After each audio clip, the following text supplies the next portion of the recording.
Welcome to math. Let's learn shape vocabulary.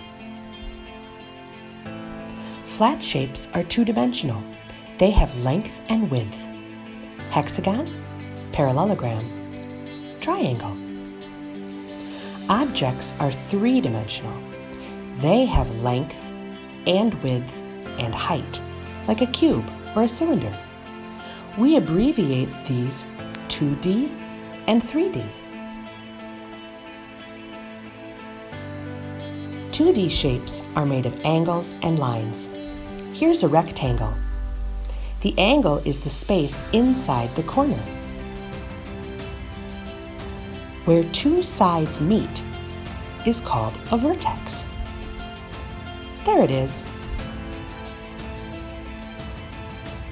Ready for a question? Here is a rhombus. How many sides? 1, 2, 3, 4 sides. How many vertices? 1, 2, 3, 4 vertices. Well done. Let's look at 3D shapes. Here is a cube. Three-dimensional shapes have three parts: faces, edges, and vertices. A face is a single flat surface. How many faces on a cube? I can see 3. But what about the faces in the back? Right, 6.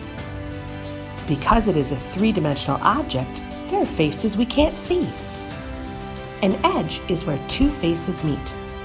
Whoa, that's a lot of edges.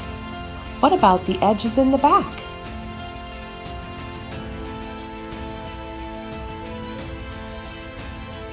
Right, 12. A vertex is where two or more lines join together. Count them on your own this time. Did you remember the one in the back? 8. Well done. Words to know are faces, edges, and vertices. Well done. See you next time.